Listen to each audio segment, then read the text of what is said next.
the language is bringing through the frequency that it is safe now to embody your flame, your power. So today we have Hibah on, and I wanted to specifically interview Hibah so we can bring more awareness or understanding about channeling, what it is.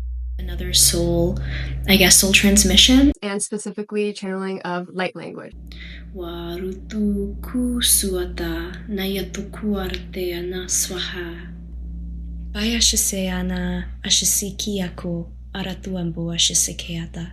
Light language is something that I'm particularly interested in and don't have much experience with. I'm not very familiar with the topic, even though I felt like I had some kind of light language come through me before. And Hibah also has her YouTube channel and Instagram, so I'll link them down below so you guys can check it out. And she teaches specifically about light language and gives you guys light language as well. So that is something y'all should check out.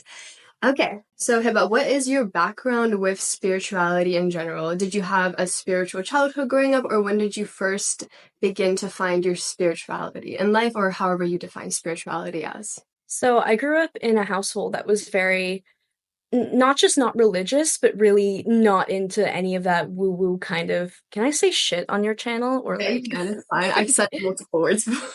okay. So like not into that spiritual shit. Like I totally understand like my dad's perspective on why he's so like anti anything mystical, but that was kind of, we were raised all like atheists. So so that's kind of like my background just in the way I was raised. And I feel like as a kid, kids generally know that there is magic in the world, that there's more than meets the eye. Kids are, yes, very naive, but they're also very wise in just kind of the inner knowing and understanding of energy. I feel like I was one of those kids, but I never had experiences with spirits or other entities like showing up in nightmares or anything like that. I didn't have imaginary friends that I talked to or anything like that. So for the most part, for me, growing up, I didn't have any concrete spiritual experiences that I can remember or I can point to. For me, I felt like the veil was very thick for me growing up. And I feel like that was intentional to keep me safe until I was ready. So that's for me. So I didn't really have much spirituality in my life at all. So that's how it started with me, with nothing, basically. Do you say that the veil was thick for you? Maybe was it because of your upbringing? You said your parents were atheists, and so they wouldn't have been open to, hey, I'm seeing things, Mom. Hey, this is coming through me. You feel like that was the reasoning? I believe it was very divinely planned that I would not, because I was always as a kid trying to like cast spells or like, a lot of kids do the thing where they're like spelled to become a mermaid. Like I was doing things like that, of course. And I was really into that. I would look at streetlights when it was getting dark and I'd be kind of like trying to force it to turn off and on with my mind. Like I knew a lot of kids do this, but I feel like I never fully grew out of that entirely in a sense. That is good. You kept the wonder and the magic about yourself. Yeah. But I believe it was kind of planned that that stuff wouldn't really work out for me when I was a kid before I was ready. Because yeah, I didn't have a support system to deal with that. If I started getting flooded with ghosts or other entities that, well, if you don't know how to protect yourself, they kind of will just show up if they notice you, right? So if I was a kid and I do awaken psychic abilities within and I have no one to turn to, no one to talk to, a lot of people live that experience, are living it now, and it's honestly deeply traumatic. It's really like it's a really karmic experience to have. It's a really deep initiation, and mine was never meant to be that specific way. So I feel like it was a form of protection for me. And so I would be able to tap into my gifts and not shut them out forever. Because if I had experienced all of that, I promise you I wouldn't be here speaking light language or like being on the internet channeling messages because it's really scary. So yeah. So yeah, I think. This reminds me, I heard that some people, you know how we had the witch trials before? Some people had past lives as witches that were kind of put down or burned even. Mm-hmm. And I mean, I believe in past lives, and I feel like that's a possibility for some people that have trauma with sharing themselves, especially like if they have certain gifts or something extra. Mm-hmm. So yeah, that's what that reminded me of. Uh, Yeah. so when did you first feel like your environment started to become safe, or when did you first start being more exposed to spirituality, perhaps in your teenage years or adulthood? So what was interesting for me is as I grew up, I feel like this happens to a lot of us. I feel like I got more and more repressed, like all of my shadows, all of like the toxic messages I was kind of absorbing from the people around me in society about mostly myself more than anyone else. Made me like a really repressed person.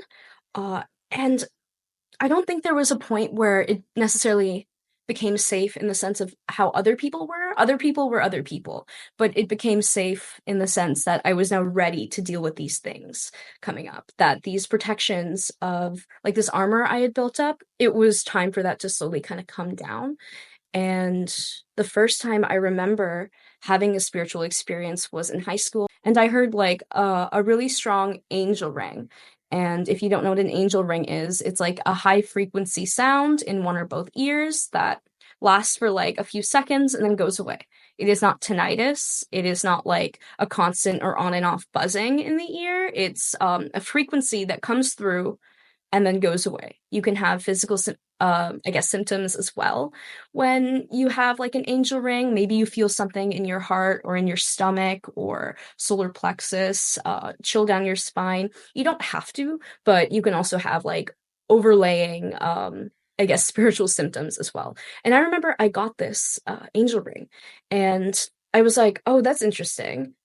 And it was the weirdest thing ever because I didn't really question it. I didn't really, not that I didn't care, but I was like, I think I know what that is. And I don't know how I knew what that was, or because I didn't think about it. I wasn't like, whoa, that's crazy. I have to figure out what this is. I was just kind of like, that was something.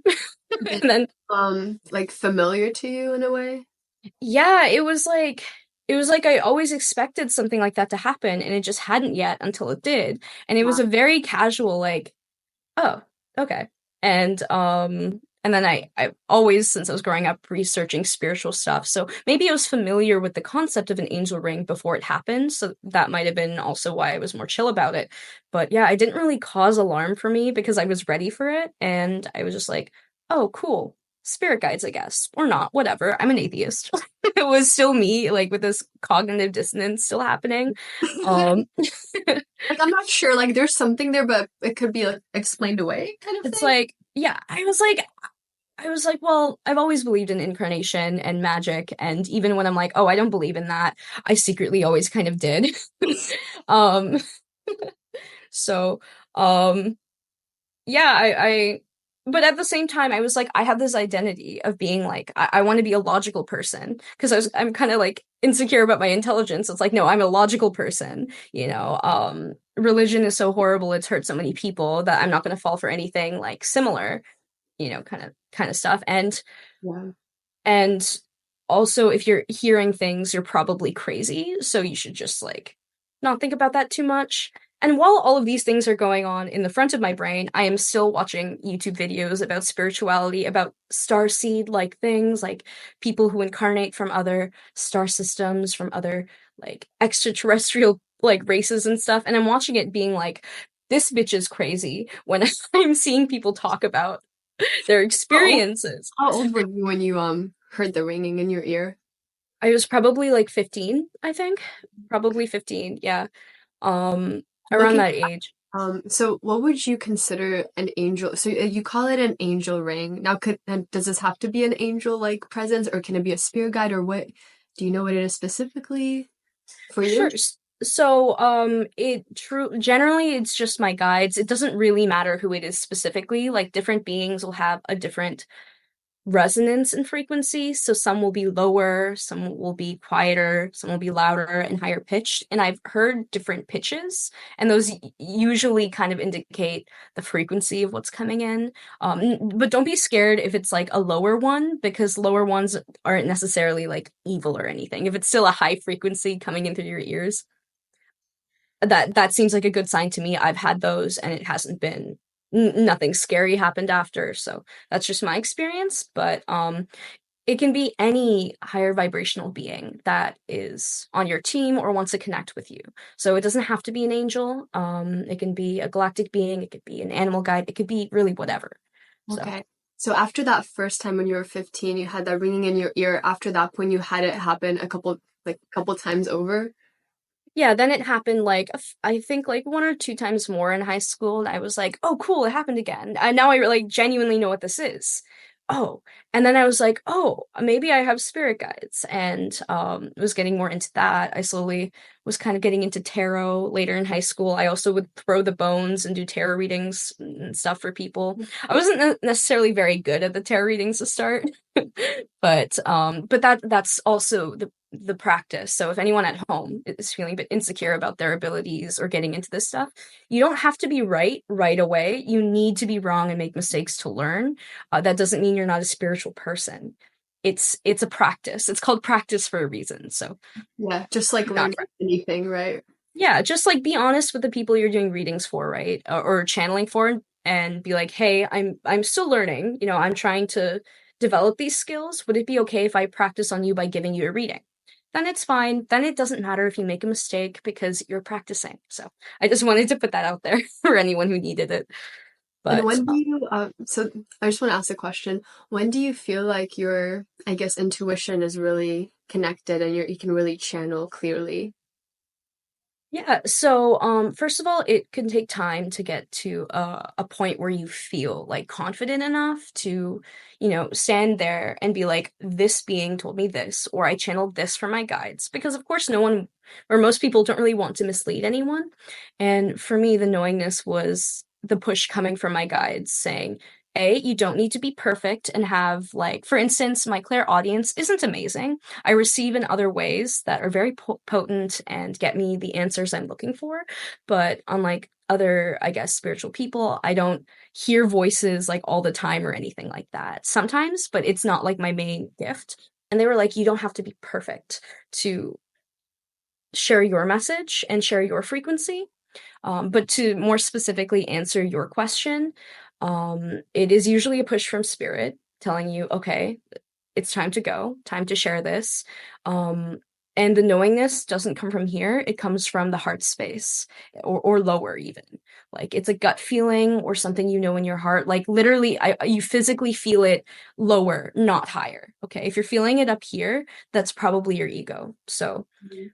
once you learn how to differentiate your ego, once you learn how to set up your protections and call in your guides, you practice doing that.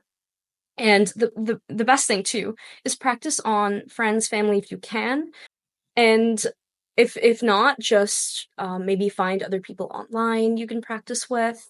Joining spiritual groups is something I did. Be careful with anyone you're connecting with. Use your discernment. If someone's giving you weird vibes, it's okay to back away. It's okay to say no, but practice on yourself as well. Whatever you do, are you still okay? I'm just making sure. I was just here. Okay, I was just making sure. Sorry, Um, but yeah, but basically, just make sure you're practicing, and then you'll be able to see um, the things you predict or the things you channel resonating with people and being true. So for me, it was just I was doing a lot of trial and error kind of tarot readings to start, and then just channeling without cards, and eventually after getting enough of those in a row, kind of like getting the message and knowing how to receive and that it resonates with the people I am channeling to. And sometimes you see like another great thing is like say you see like an image and it's telling you a message, say what image you're seeing to the person because sometimes they go, that's what I was seeing like a dagger as well, kind of thing. And then that's also a good confirmation, so look for confirmation that your gifts are working. And then once that happens like consistently and you're getting that call from within, that push, then you were ready. It's yeah, but you have to give yourself that permission. your YouTube channel, you have like certain light language for, Mhm. I don't know if you're channeling certain beings or certain messages. What, Mhm. like, channel certain beings? Is that what happens? So, that is a way to do light language, but for me, I would first want to kind of identify light language versus soul language. So what I'm usually doing on my channel is soul language. They're both channeling like messages. They're both divine. They're both activating. They're both a sort of spirit language in a sense. But the difference that I mark, not everyone uses these terms this way, but the differences I mark is that light language you're channeling from another source, like a different being, a galactic being, an angelic being, whatever kind of being, you're connecting with. And, that's a specific dialect you're tapping into. While soul language is you're tapping into your higher self, your own soul, and kind of bringing that divinity from within you out. So, yeah. So Now, yeah, go ahead. soul like be tied to certain star systems, but it still would be considered soul language. Sure, you can say like if you are feeling that you're getting like your own being, I guess, like a version of you that is maybe Pleiadian or whatever galactic being, then I think it can be kind of up to the channeler themselves if they feel like they're channeling soul language or what's it called, light language in that sense. I think the terminology matters a bit less if you just say Pleiadian, soul language or light language. So it's kind of up to you, but yeah, that would still be soul language. I would consider it Okay. Okay, if it's interesting. coming from within, opposed to channeling from another source. Okay, very interesting. So I wanted to get to know how you got into specifically soul language. So you said you did your tarot readings. Um, when did you first start feeling a pull towards like sound, expressing through sound and soul language and all that? So the, I guess, bulk of my initial awakening took place right before the pandemic, so right before a shutdown. And very quickly, I was introduced to the concept of light language and soul language just on the internet because you're stuck inside. Your semester ended. There's not really anywhere else to go necessarily. Um, and I remember coming across a video from, I don't know if you know activation vibration, Oh yeah, but I love yeah, her. yeah, Yes. yeah, yeah. I love Heather so much. So Heather is very slay, I will say. Her music on Spotify, Oh, amazing. I love her music. No, she has a great vibe about her. I totally love Heather, and she was actually the first, I guess, woo woo spiritual influencer I got really like into, and also that said anything about light language. And I remember watching this and being like really into it, really interested, and I felt so resonant with what was going on, and just this kind of this frequency, Mhm. not just the light language, but just in general, a lot of things on her channel, but especially the light language and wanting to do that. But also being like, I'm crazy. This bitch is crazy. We're all fucking insane. I was like, it's lockdown and I'm going crazy. Um, Yeah. I but sorry, go ahead. I mean I understand that feeling of being like either I'm like onto something or it's like I'm like crossing the boundary mentally, but yeah, Mm-hmm. especially in this like world where we value scientific evidence and objectivity so much that we don't like I feel like give leeway to actually experience like I feel like more has been taken away from our experience and energy and feeling the heart rather than like a lot of us are just like in the mind. Mm-hmm. But I've been seeing. Yeah, no, I totally. First of all, I love science. I think science is great, but yeah, no, I totally think there's been a lack of, I guess, connection as a collective to experiencing and feeling and finding things out for yourself. A disconnection from intuition, which you need both intuition and, rational kind of up here sort of thinking to have proper discernment, right? You need them both. So we're kind of in an imbalance, I feel, which is why when you're living in a world of imbalance like that, it's so hard to get into this stuff and not be like, I'm never going to be allowed in society again Yeah. when you're getting into it. But regardless, the frequency and Heather herself just kind of spoke to me and other creators as well. And I just, for it took me years before I actually posted anything online ever. I needed the time to like get into my gifts. But I remember just sitting there trying to connect to myself and just see what sounds come out. And as I guess a teachable moment for any of you, as I've mentioned before for other things, you're not inventing the words up here. You're not like thinking about what syllables to put together. If you're doing that, you are just kind of making sounds then.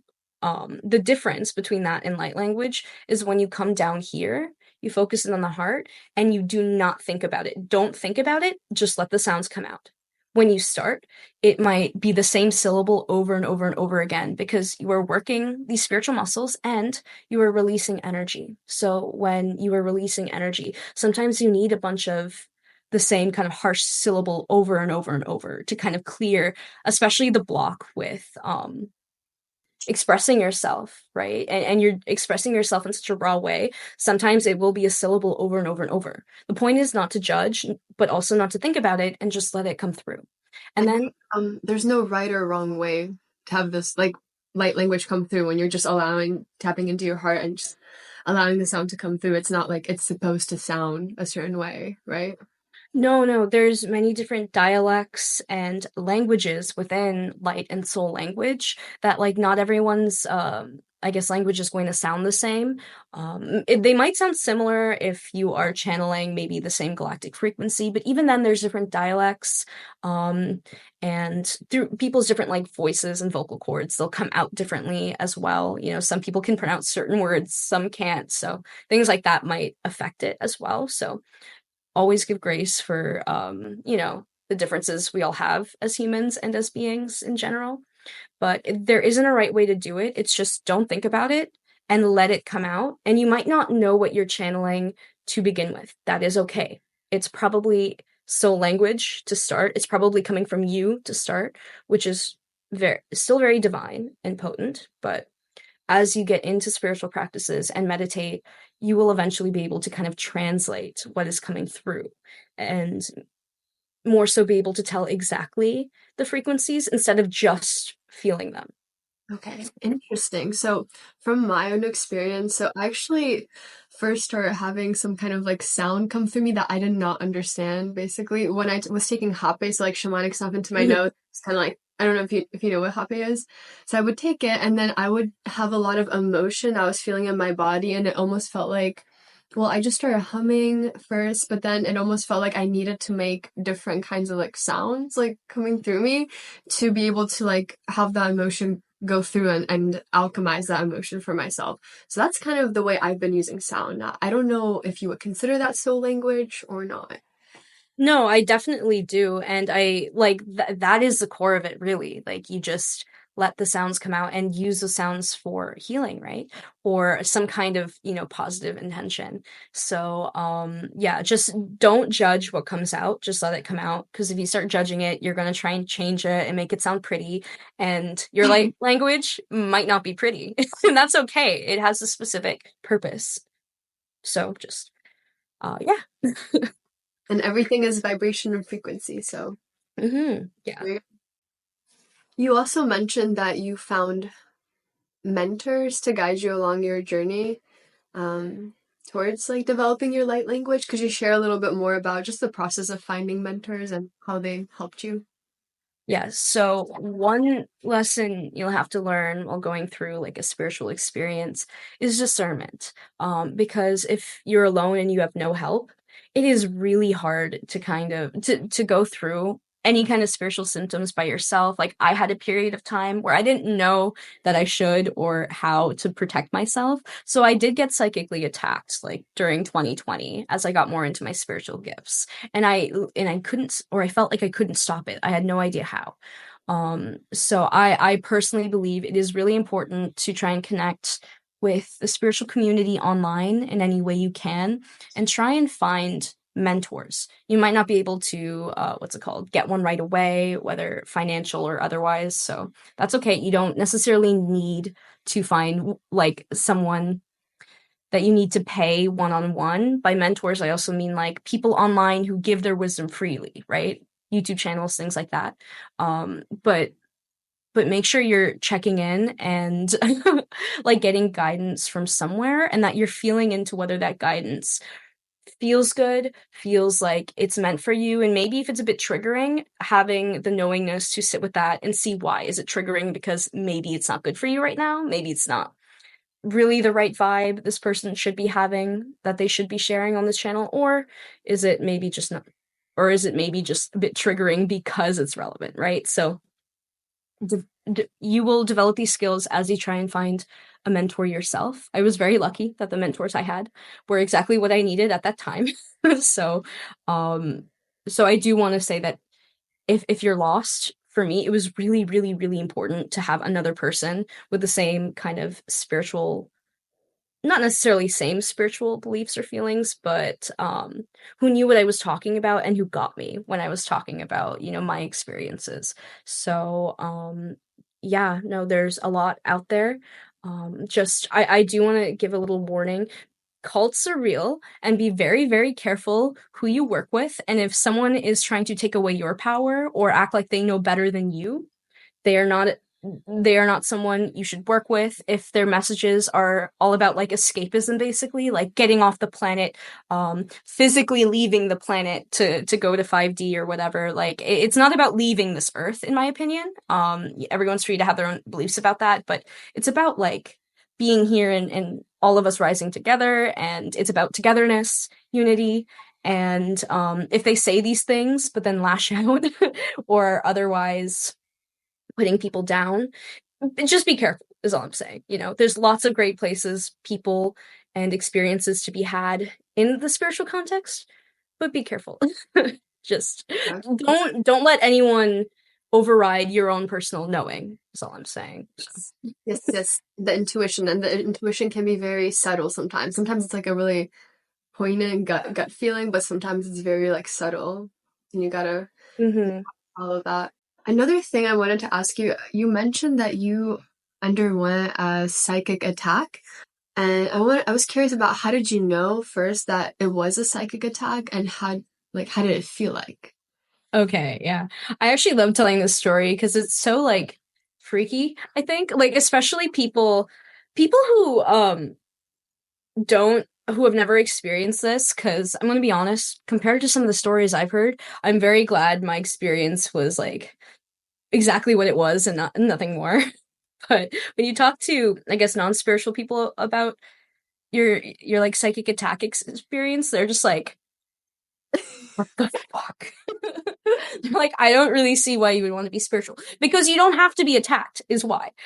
I want to preface the story by saying it was honestly totally preventable. I just didn't know that I could do that, right? I didn't know. I just was like, I'll be fine. Like, obviously, I'm protected, which is so sweet that I thought that, because it is true, but also you do have to like claim your space and set up boundaries. Like, for instance, if maybe you live in a dangerous area, doesn't mean you're not divinely protected just because you lock your door. It's just like the reality is you're in a dangerous area, you should lock your door, right? So it's kind of same sort of vibe here, but I'll get into the story now. So, essentially, I had been getting into my gifts for a few months, I think, at that point, and I would basically have like these intense visions or experiences every night as I was going to bed. So I wasn't asleep. It wasn't sleep paralysis Can I because ask, can I ask how old you were when you were having these? yeah, I think 2020 I was 19. Okay. Yeah. So I would just lie down on my back, which is, usually how it happens, and I would have like these very potent visions I would just slip into that were like in your face kind of thing. And I wasn't dreaming because I was fully awake, and but and even if I was, I still know it was spirit coming through because of just how different it was from my dreams normally, if that makes sense. But I would Like, kind of have, was it sorry? was it more of like a hypnagogic state, or was it something totally different? I think so, because I would, even now I don't really experience this to the same effect than in 2020, but I was in like the most relaxed state of my life for no reason at all. I didn't really do anything to get to that state. I was just like, time to sleep. Feeling like the most pure peace ever, like just naturally falling into that, which I hadn't felt before getting into my spiritual journey either, but I just felt that fell into it. Didn't know I was doing this, but my consciousness was sinking into my heart space more so, which is when your spirit guides are like, okay, now, let's get some messages through. Um, so I was kind of like in that phase, and that phase lasted for a while, these cool visions, but then stuff started to get a bit scary because at one point I was in that really deep relaxed state. I was maybe seeing some visions, not bad ones or anything like that. Um but then suddenly the room gets very heavy. Like there's this huge weight on the room, um, that you can like feel on your skin. Like you can feel the weight so unmistakably. And your awareness is also like heightened for a second. And immediately as you feel this weight, it feels like in the pit of your stomach, just pure dread kind of comes out of nowhere and kind of grabs your whole nervous system. I And understand because I had times where it was even me and my roommate. We're just sitting out, in the living room, and all of a sudden there's like an energy shift. We look at each other like something's there, and it's not, yeah. it wasn't even just me. It was like we both feel it. So I understand what you're talking about. Yeah, no, and it was crazy too because it didn't feel like something like the emotions, like the feel that gut feeling of just pure dread, really. It didn't feel like I was creating that, if you know what it means. It felt like something entered the room and that feeling was a consequence of his presence, Well, it's not interesting because before that feeling of dread happened, were you in that heart space? yeah, Like, but I never set up protections, right? I would just go to bed and be kind of I'd have the intention of connecting. I wouldn't really specify though what. yeah, so Yeah. I'm disconnected. Yeah, I'm just like guides, whatever, like cool stuff. And then I just assumed if I didn't need to ask for protection, right? I assumed it was granted. And how sweet of me. Because generally, like again, I don't want people to feel like they're gonna be attacked at any second psychically, because the story has a happy ending. But first we'll get into the gritty details. So but yeah, this dread, and it really just felt like there was nothing I could do about that dread. Like I couldn't calm myself down kind of thing and remove that feeling. Even if I was calm, that feeling was literally just the physical response to something that low vibrational being in proximity to you. Genuinely is how I felt about it. And then shortly after, I close my eyes intentionally at this point because I know I don't want to see whatever it is. I don't want to know what it looks like. I don't care. But I feel like a man standing at the foot of my bed, like on the left side, at just staring down at me. And I'd basically and I just kind of like cover my head or whatever. I didn't want to deal with it. And eventually it would go away, kind of thing. Because I would get out of that relaxed state, and then eventually I guess I wouldn't be able to notice it or feel it, or it would just leave because it kind of did its thing. Um, and that happened, that kept happening like every single night for a while. I don't remember. Oh, Yeah. every single night. Yeah. You went from this space of just kind of, I'm open, I'm like in my heart space, I'm having my cool visions, to like every night there's like this feeling of dread, and you feel like there's this like entity standing by you. Yeah, and it really made me like fucking paranoid because sometimes it would be like when I was like awake too, I would just feel something in the room that wasn't good, and I'd be like, "Oh fuck this," and just leave the room, which is not energetically the best thing to do in that situation because you've basically given them permission that like, okay, anywhere you go is yours now, and I have to leave in my own home, which is not the energy. But like I didn't know that, and I wasn't thinking about that. I just didn't want to be around it, and it transitioned to not just being when I was asleep, but I was sitting in the kitchen, just like eating food or whatever. And so I was genuinely very fully awake for this. So I wasn't even in bed or in that relaxed state or anything. And I feel something run up behind me with so much force, like I can feel the force almost like wind hitting my back, like so Uh-huh. close to hitting me that I screamed. And my whole family was like, "What?" Wow. And I turned around to yell at my brother because I thought it was so physical, the presence. I thought it was my brother, and I turned around. He wasn't even on the same floor. Oh Like he was, no. yeah. Oh I was no. like, fuck this." So because of that, I actually stopped doing spiritual stuff for a bit. I was like, I need a break. And then it stopped. I learned how to protect myself in the meantime, came back to it, haven't been attacked in years. Because okay, do you want to know? Y'all probably want to know how I protect myself. Yes, Um, let's see how that one. yeah, no, basically, so I found out pretty soon, or maybe around the same time this was happening, that like one of my main guides, like on my team, one of the first guides I think whoever made themselves known that I knew was a guide of mine was Archangel Michael. I don't know if you've heard, Yeah, but I'm yeah, also yeah. connected to Archangel Michael. Yeah, so he kept coming through, and that was the first guy. It was like, this guy's on my team. This guy, like, I connect with this guy. So eventually, I learned that before you go to bed, first of all, be in a good vibe. Like, just if you're consumed with like anxious thoughts and anything like dense, I know that sometimes there's only so much you can do about that if you're dealing with stuff. So, um, to the best of your ability, if you can kind of, by the time you go to sleep, be like, okay, this is time designated for me to rest. It is time to rest, and pull yourself kind of out of that anxious mind, pull yourself down into your body, to your rest of your ability. Also, That with that, it's interesting because a lot of the times people like they're not even resting when they're sleeping. They're having mhm. sleep. There's been studies like there's this book about yoga nidra where you relax every single muscle of your body one at a time, and that's if you stay in that state, that's even more rejuvenating than sleep for some people because people go into sleep with that anxiety already. Yeah, yeah, no, for sure. So just for general health, it is really important to do what you can to mitigate that. But beyond that, call in your protective guides. If you don't know who your protective guides are, call in Archangel Michael, because he is a collective guide, and he would assist all of humanity if you ask for protection, right?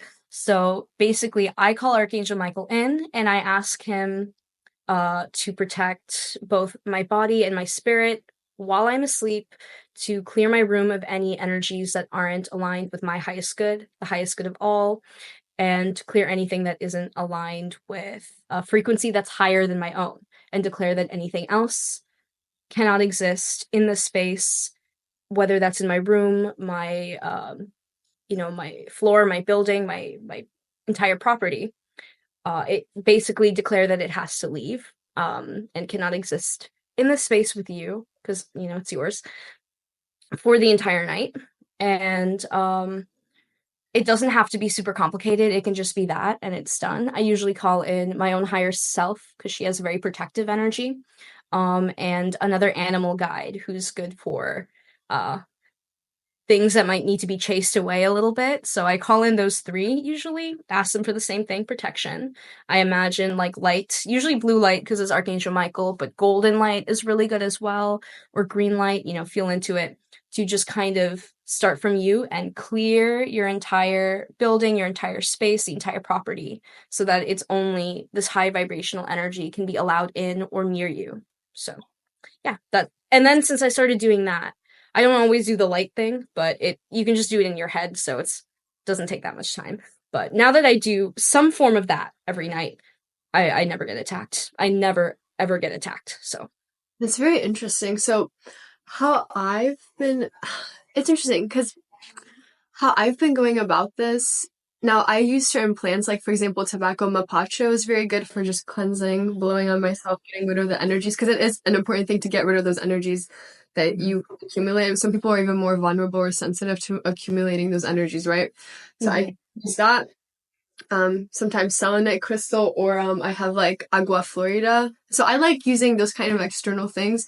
But I guess I've been thinking that if you really believe something strong enough, like the power of your word or your thought that I am protected, all lower energies are out, which is kind of what you said, like, all the lower energies than me are out of my space, not allowed in. I think if you really have a belief in that, it's really as simple as just saying that and knowing that.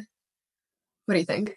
Yeah, so there are other ways you can protect yourself as well. And it's not that you need to rely on a guide. It's just that when you start, it's scary when something that fills you with dread just because its vibes are like that shows up, right? It's scary, and that can kind of mess with our ability to be like, this is my this is my house.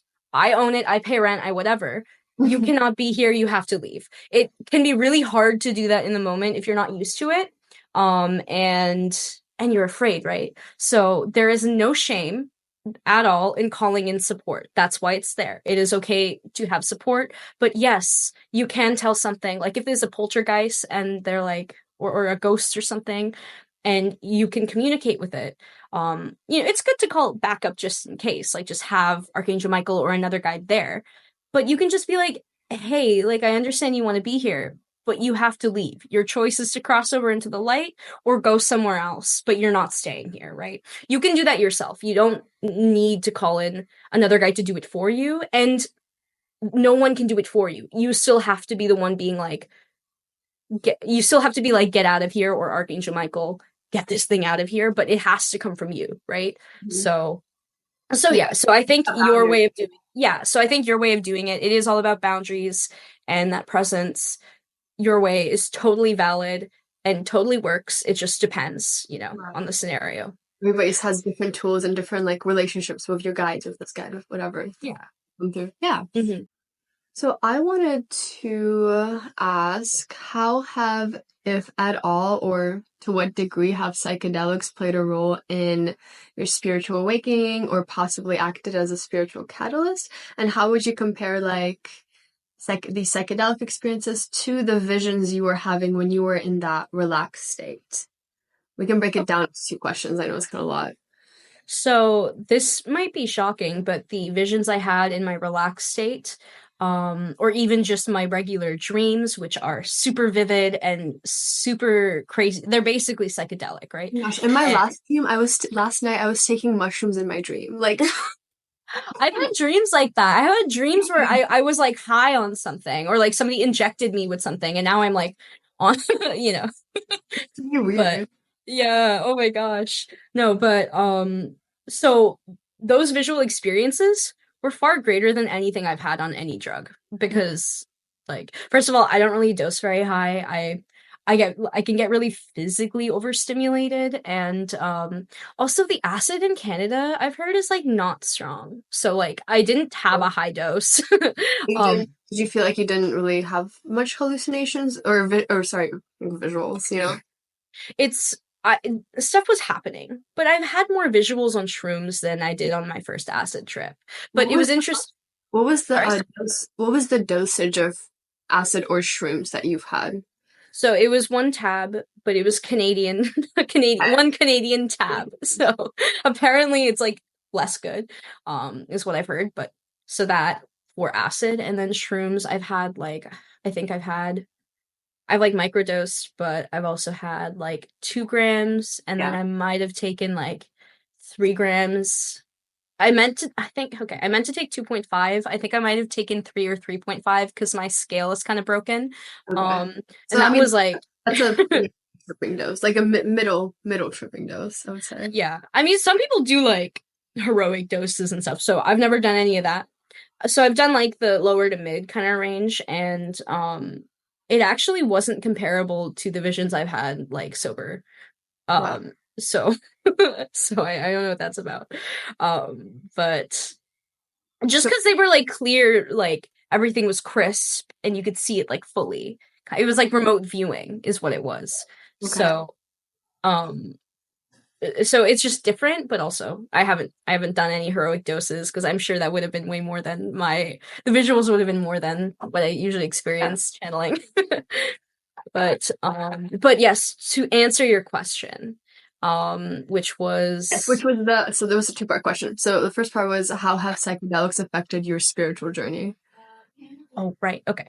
So for me, I couldn't even get high off weed when I did acid for the first time. I had never been high in my fucking life. Wow. And yeah, and I've heard this isn't as common as you'd think. Like I've met other people who have been like, "Oh yeah, I did acid before I did anything else," which is an interesting choice that we've made. But Yes. either way, Yes. um yeah, and then basically I was repressing so much, as I've mentioned, from high school and from my upbringing and all this shame and like self-hatred and insecurity.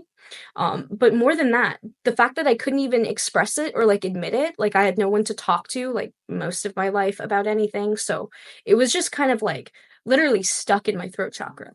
And I did acid with some friends at the time, and it was just like a very healing experience. It was, I felt this, what's it called? Like, what's the expression when you like my throat was closed up, like there was a ball in my Okay. throat and it was like all like I could feel something in it almost. It felt like there was something literally there. And I kept talking about it and I was like, oh, because we're talking about our symptoms with each other, like what we're feeling. And my friend suddenly turned to me and then she's like, what do you need to release? Or something to that effect or whatever. She's like, you keep talking about that. Like, what's there that needs to come out, kind of Was it thing. like here or was it like up here? Like where was it in your throat? I think it was like right here, to be Yeah. honest. Um, from what I remember. And it kind of felt like there was fire there even too. Like not in a way that hurt really, but like there's a ball of Like fire in my irritation. throat. Yeah. Just heat. Just heat. It didn't even yeah, it wasn't really irritating. It was just like wow, I really feel like a ball of heat in my throat kind of thing. But when she had said that to me, I immediately just burst into tears and like cried. And it had been so long since I've cried in front of anyone.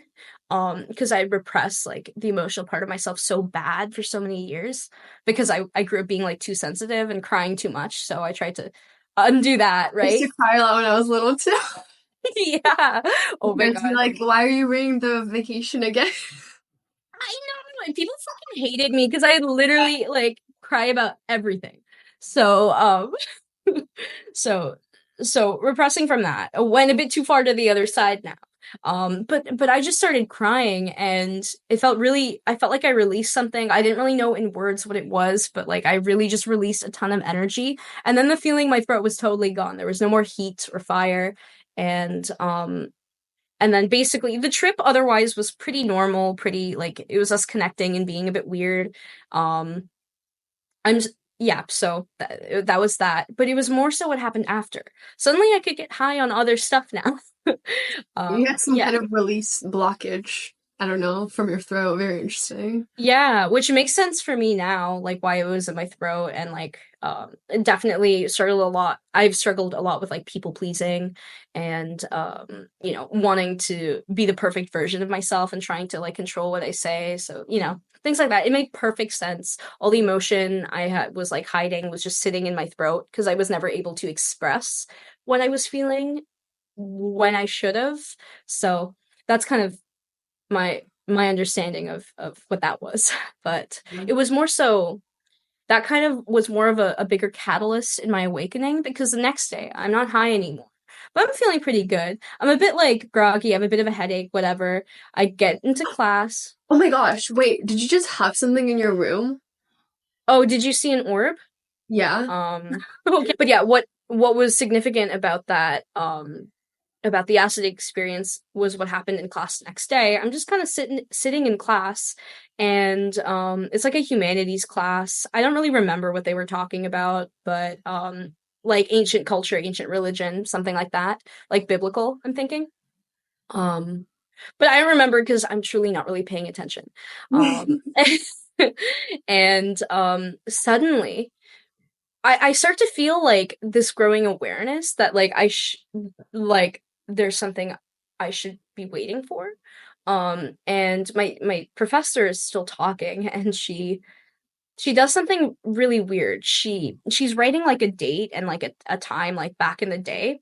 But instead of writing it like from one end to the other end, she writes the first seven, skips to the other sevens or something like that. So it was like seven, seven, and maybe another one. I'm not too sure, but it was significant because she does that and then writes in the rest of the number like for no reason at all, doesn't mention it. And then my awareness is suddenly like massive. I feel like my awareness had just risen way more than I had ever experienced in my life. And I'm looking around at all the people around me. Like one of my friends at the time is just like sitting there, no idea the kind of fucking experience I'm having. She's just kind of taking notes or whatever. And I'm looking around and I'm like, I am not fucking from here. Is what I'm thinking. Not like in I'm not from this country or I'm not from this province. It's like it's not that I'm not a human or that I've never been a Oh, human. It's like yeah, it's not that. I'm just like yourself a starseed.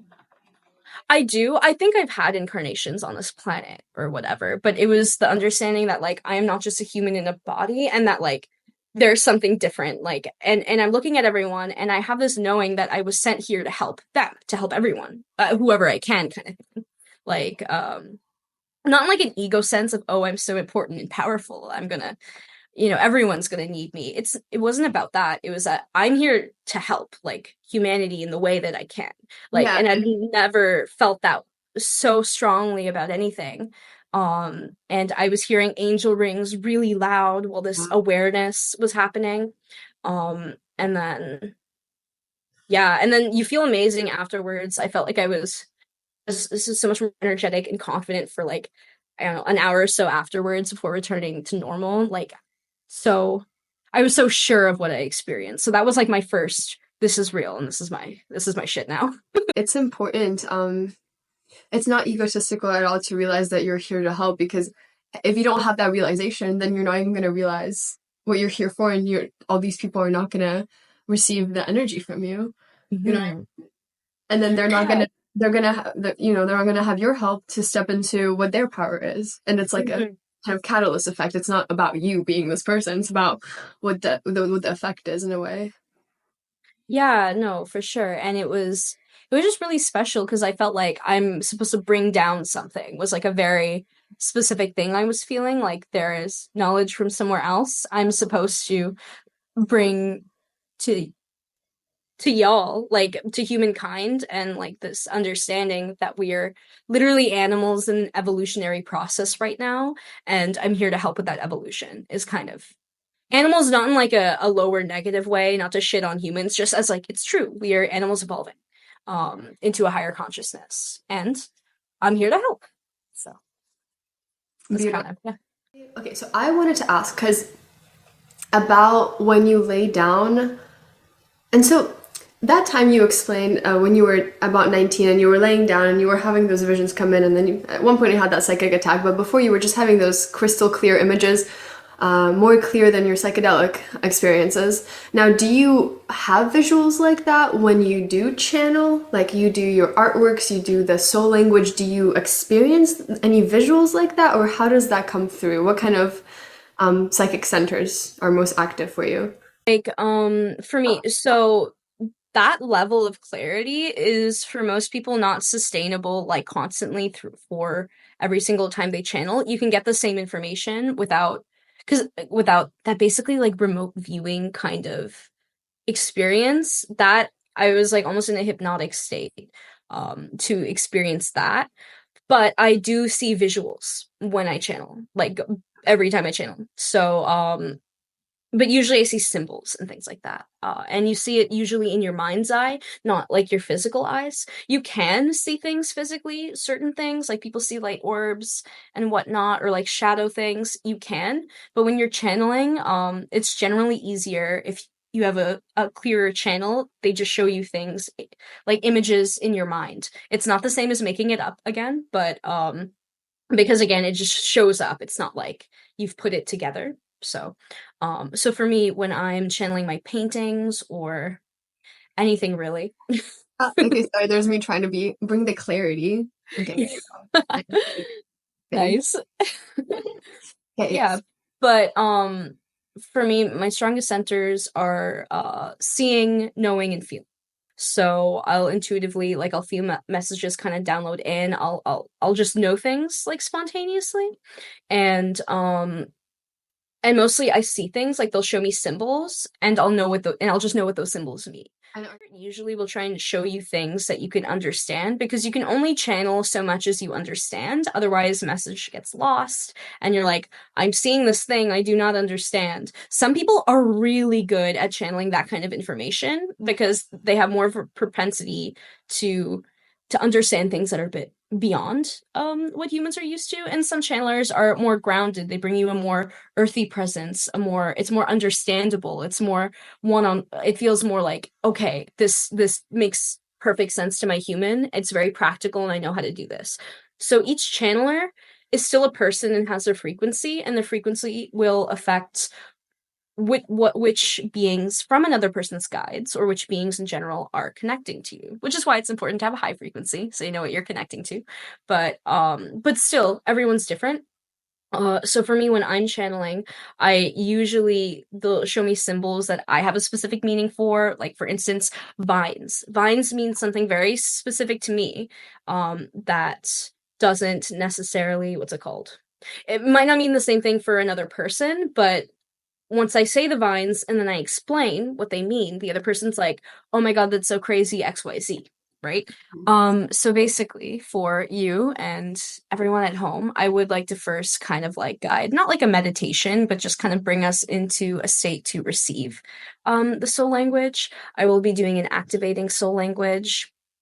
So to like activate your own kind of, well, what is activated will be personal for you. So it could be soul language, it could be just an energy of we'll see what comes through actually. I'll let it be organic. But So I so you're saying you're doing like a soul language activation? Yes, so I'll be channeling soul language. My soul language is often it can be very protective, clearing, or activating is generally the vibe that comes through strongest with me. Just with the spirit that I am. So I like to do activating people to get more into their spirituality, into their own power. Mhm. What is activated? I will allow you to find that out for yourself. And just before we did this call, I did set up a sacred space. So we're all good on that front. Yeah. And I'm channeling for my own higher self. So yeah, other than that, if everyone could, who wishes to be a part of this, put their hands on their heart and close your eyes. I want you to try and bring your focus away from the top of your head, away from your brain, and have it sink down into your heart space.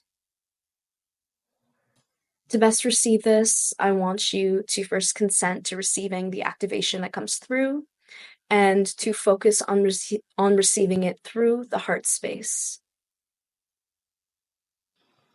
I'll now ask that everyone take a few breaths with me. So breathe in, hold the breath,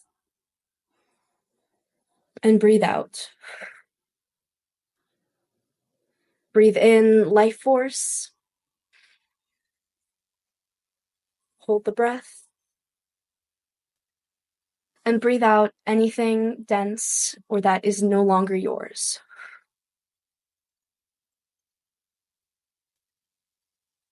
One final time, breathe in life force,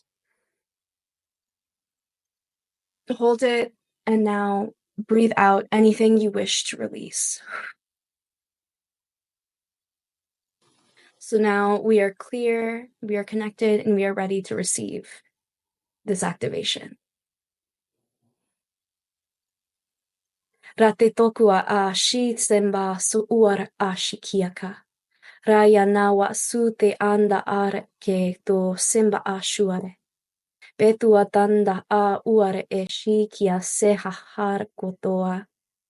So right now, I'm feeling like I'm translating as I'm doing this, that the language is trying to coax out the internal flame within, trying to encourage it to be brighter, to shine bigger, to have it come out of hiding. Rati tiambo a huashekia sehara te tamboa ta a shikia. Beswa ande are uash tibiato kuahara he. The language is bringing through the frequency that it is safe now to embody your flame, your power, to know your power, to embody it, and that it is needed now more than ever to help the evolution of our planet. Ratitoshi amba asikiaka. Ratutuan boatashi haseata harku o boateanana. Ratiti shita hase kiaka katoa. Tamba a washe arahasi tianda a kiakwa. What's coming through for me is that there has been times on this planet and in incarnations for many of you tuning in where it was necessary for your survival to keep your power, your magic, your fire hidden, subdued, even from yourself. The time for that is over. It is no longer time to hide. This is the age where we step into our power bravely, boldly, and with confidence. So step into this flame of yours. Ratukuam pasitia tahwahshetia takarake tomba'a wa shiamba aro otiate setianda suarete kia kamboashiatia peruamboarate kia tahshito o suamba ranina yatoake ba wa arate shwase satua rakatea ta she ta hwase hasamba. What's coming through is that we are now removing the armor that we've built up around our heart space, protecting ourselves from the discovery of this power and the direction that it will lead us. But know that this is no longer protection, but prevention from your path and your highest good. Know that it is safe to remove this armor from your heart. Setu bashiambarakwa sayana swashkurkote tiamba swase sha'a arata kwase tiamba. And now you are free to be the fire that you are. Satya kwa ara shwa'a syatya. All right. You can take a few moments to breathe into that activation, to tune into your body, to see how that feels within. See if any emotions are coming up for you. Allow yourself to have your own experience. Different people will react differently to the same soul language or light language. So allow what's coming through to come through and just sit for a few moments with this activation, letting it integrate.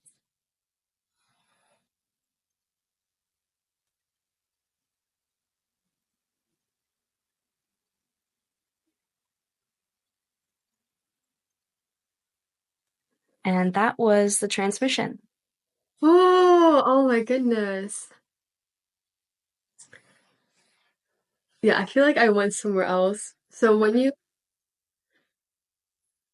you first started, I feel like electricized right now, like in my heart and even up here. So when you first started speaking the light language, my response is like almost like a tickling all the way around in my brain and my body. It's like a tickling everywhere. I don't know. That's the kind of response that I get. And Wow, I know. Oh, sorry, go ahead. You yeah, I first. was also gonna say it's also almost like a throbbing sensation, like in my energy. Oh, cool, cool. But Like, I definitely had emotion come up. I don't know how to describe it, but it was definitely like emotion coming up, especially when we were talking about like, keeping things back and then time to step in. I was like, it's just like it's almost like a heaviness that was being brought up in a way. mhm. That's what I felt. Mm-hmm.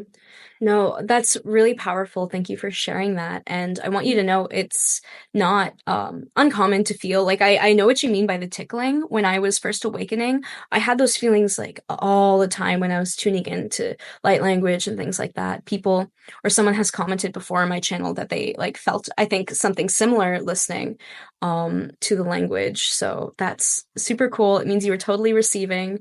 And if anyone watching this doesn't really feel like they felt anything, that's okay. Everyone's at their own stage and place. Like there's nothing wrong with you. And if you want to connect and you want to feel more, it's just a matter of practice. It's all good. But yeah, no, like the emotion coming up really makes sense. Because it felt like, while I was channeling, it felt like I was dealing with witch wounds primarily, is what was coming through for me. I didn't like say it, but as I was kind of translating, I got the sense that we were dealing with some witch wounds with either you or me or people in the audience. So definitely, witch wounds really keep us from our power if we don't heal them. Yeah, that was again, that was beautiful. Thank you. Do you feel any sensations in your body, or do you see things when you were specifically channeling just now? I feel them. For me, with soul language, it's less about seeing. I when I'm speaking my language, I don't see. Um, it's when I'm channeling in other ways is when I see. So, and that may change, but what I do is what I feel. I feel the language. I feel the emotions coming through. Um, oh, I lied. I do see actually. I'm just not, I wasn't really thinking about it. Uh-huh. But yeah, like I'll see an image of like the fire in the heart, kind of like a small candle flame in like this void space and this darkness within the heart. And I'll kind of know what to say from there. So yes, it's kind of subtle, but I do see. I forgot that's what was happening. Yeah.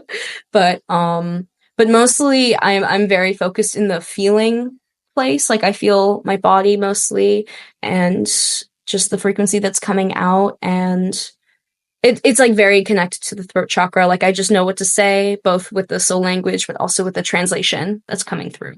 Mm. So, And yeah, no, it's before, you said before you went into the light language, so you have specific like energies with your own soul that you mhm. can get, like the protection, the clearing, and the activation. So you had a specific intention for the activation to come through, and then from my understanding, you kind of just tune into that intention. You have that space already set up, and then you just speak from the heart, from your soul. Yes. So I focus on the heart space and I turn off my brain and I just go. And the fear is that there will be no information if you do that. But the wisdom is learning that that's the only way real information can come through. So, yeah. And then I just kind of go from there and you cannot judge it. You cannot be like, I sound weird. It's natural to feel that way when you start, but we're speaking in tongues, babe. Like we're going to sound weird. It's okay at Yeah. this point, like there's kind of it's too late to judge if you're gonna do that. Yeah. It's kind of how I feel. And you're not crazy for speaking from the heart and living from the heart, you know? No, that's one last thing I wanted to leave people with. I know it can be really hard to kind of disconnect from well, if I'm doing this kind of cult shit, I'm fucking crazy. I understand the feeling and it's perfectly normal and rational. We come on Earth to remember again. It's part of the process. However, is it really more sane to be like cut off from nature, cut off from your intuition, cut off from your own voice? Like, is it that weird that you just let frequency come out of your own body like you have a throat. And if you feel called to do that, why would that be wrong, right? Why is that an issue? Yeah. Is it more, is that not more crazy? It's And just the even if conditioning. Yeah. yeah, and even if right now I am crazy, say it's proven without a shadow of a doubt that I am completely fucking insane.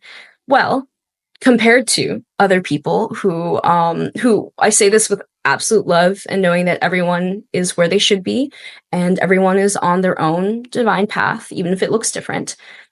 So if being crazy means being the happiest I've ever been in my life, the most comfortable with myself and my body I've ever been in my life, feeling the most purpose, the most connection to nature and to all people, feeling the most empathy and compassion, while also having that for myself too than I've ever felt in my life. If that's crazy, fine, I take it. That's okay, right? So it's all about, is this benefiting your life? Are you healing? Even if it hurts, are you healing though?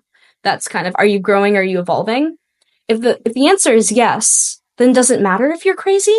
You're not hurting anyone, Yeah. you know? Doesn't matter. That's kind of the thing. Like, then fine. So maybe that helps somebody. Maybe it doesn't. Yeah. Here it is. Yes. Okay. So thank you so much for coming on. And again, I'll have your links. So your YouTube, your Instagram down in description. Would you like to say anything Yeah. else to promote yourself? Yeah, if you like art where I channel collective rage and pain, but also fun, galactic, and basically channel anything and have fun and paint. I also do that on my Instagram. So if you're more into like the spiritual stuff specifically, my YouTube has way more of like the meditations and the channeled messages and the soul language. But both have soul language, so you can take your pick. Let people Um, know when you do like what you specifically do for custom stuff, if you're gonna do like yes. let people know because I feel like they'll be interested in Yeah. that. Yes, so, and if you're interested in anything custom, like a custom soul language slash channeling session for you, where I call in my guides and your guides and we help you in the best way they see fit. Um, stay tuned is basically Yes, that's stay amazing. tuned. Yeah. And other than that, I just want to say thank you so much for doing this. Like thank you for first of all, thank you for connecting with my account and then messaging me for Yeah, I this. don't know This how is I so found cool. you. I honestly, I think I saw your comment somewhere or something, and I was Oh my like, God. I'm gonna click on that. I don't even know why. And It then I'm was it like, wait, you have a YouTube, but like, wait, and then you do light language, but like, wait. yeah. So and your art is amazing. Oh my God. Your Thank art is you. incredible. Thank I you. have to say. No, I saw it. I was like, Yeah. but yeah, but thank you is basically what I wanted to say. Thank you for reaching out. And thank you for coming because you made this video be a thing. And your light language is so beautiful. Thank you. Yeah. We're But trying to yeah, end I it thought somehow. I don't. yeah. Virtual high five. Phew. Okay, yeah, me being awkward. There we go. All right, that's that. Okay, great.